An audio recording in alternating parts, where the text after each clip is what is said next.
kami akan mengajak Anda, saudara, terlebih dahulu untuk berbincang dengan pakar hukum pidana, ada Jamin Ginting. Pak Jamin, selamat siang.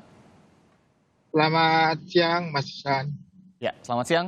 Dengan Irianda di studio Kompas TV. Pak Jamin, beberapa saat lagi ini sidang pemeriksaan saksi dari JPU untuk dua terdakwa, Putri Chandrawati dan juga Verdi Sambo akan kembali digelar. Kita tahu ya, ini sudah beberapa waktu pembuktian dari pihak JPU ini dilakukan, tapi mungkin yang publik juga ingin tahu sebenarnya berapa lama sih pemeriksaan saksi yang dihadirkan JPU ini bisa berlangsung, biasanya saja. Apakah ini bisa terus dilangsungkan sampai memang dikatakan cukup begitu oleh JPU atau seperti apa? Ya, konteks daripada pemeriksaan saksi ini, yang pertama tentu saksi menginginkan supaya jaksa penuntut umum menginginkan supaya apa yang dia dakwakan dapat dibuktikan. Tetapi dalam prakteknya tentu dilihat masa penahanannya. Nah, jangan sampai masa penahanannya habis dalam proses pemeriksaan di persidangan. Nah, kenapa? Kalau masa penahanannya habis, otomatis dia harus keluar walaupun persidangan masih sedang berjalan. Jadi diperhitungkan antara pemeriksaan terhadap saksi fakta, saksi ahli, dan pemeriksaan terdakwa sampai nanti kepada penuntutan, pledoi, dan akhir kepada putusan. Jadi pada prinsipnya itu tidak boleh lebih daripada masa penahanan sampai dengan putusan.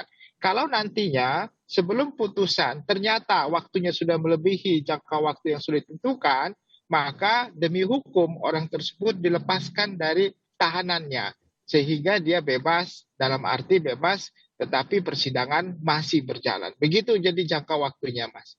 Oke, ini saja begitu ya. Kalau mungkin publik juga ada yang mungkin tahu, ada yang tidak tahu. Pembuktian, ini kan sudah masuk ke tahap pembuktian, betul begitu ya Pak Jamin ya? Iya, benar. Ini baru dari pihak JPU yang menghadirkan, karena ini untuk memperkuat dakwaannya. Nanti ada pembelaan dari penasihat hukum, betul begitu ya? Iya, benar. Nah, itu juga harus diteliti juga bagaimana kemudian nanti dihadirkan saksi-saksi yang tentunya tidak sedikit, apalagi nanti biasanya ada saksi ahli. Nah, kalau untuk yang Anda sebutkan tadi ini bisa saja berpotensi keluar begitu. Kita ambil angan-angan seperti itu begitu ya. Nanti seperti apa? Apakah ini bebas saja kemudian nanti ketika sidang baru datang lagi atau seperti apa?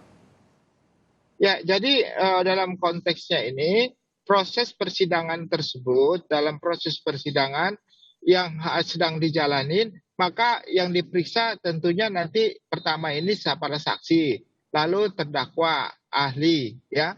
Nah, setelah itu nanti tuntutan, pledoi, setelah pledoi, replik, duplik, baru kesimpulan dan putusan. Nah, itu tidak boleh lebih dari waktu yang sudah ditentukan dalam masa penahanannya, ya, dalam masa penahanannya. Kalau lebih, maka orang ini harus demi hukum dilepaskan dari tahanannya. Nah, lepaskan dari tahanan, proses perjalanan pidananya tetap berjalan seperti biasa ya, dalam konteks tipikor ya, selama 120 hari kalau dia tipikor. Tapi ini kan pidana biasa ya, pidana umum ya. Jadi kalau pidana umum memang nggak ada batasan waktu, tapi batasan waktunya itu dibatasi dalam masa tahanannya. Artinya apa? Selama dia di luar tahanan, proses persidangannya boleh dilakukan tetap, tapi orang tersebut nggak boleh ditahan karena sudah habis masa penahanannya. Begitu. Oke, ini hal baru juga sebenarnya Pak Jamin untuk saya. Nanti ketika misalkan itu terjadi begitu, misalnya begitu ya, itu keluar, adakah perlakuan khusus kepada para terdakwa atau ya sudah bebas saja seperti masyarakat biasa, namun memang yang masih wajib untuk menghadiri persidangan gitu?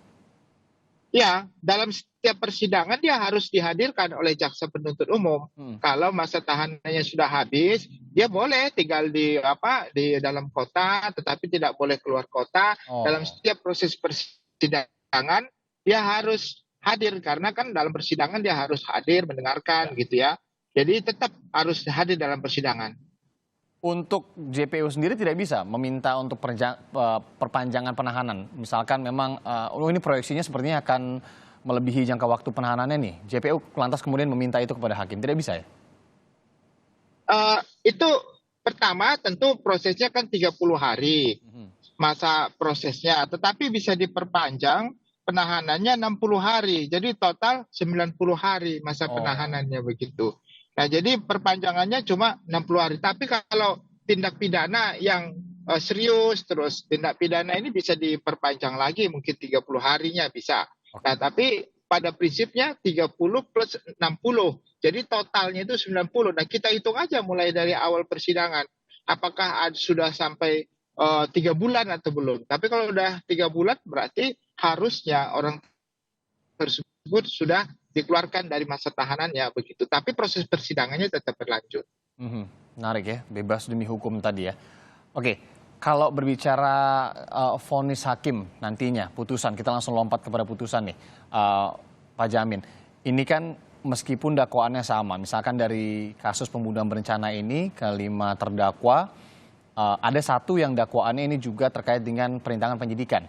Jadi misalnya oke, didakwa double lah istilahnya gitu ya, melakukan kesalahannya double. Nanti pun vonisnya pasti akan berbeda-beda. Tapi sebenarnya hal yang paling vital ini bisa membuat pertimbangan hakim berubah, meringankan ataupun memberatkan seseorang terdakwa. Ini sebenarnya apa sih, Pak Jamin? Apakah dalam pembuktian ini saja atau ada hal lainnya?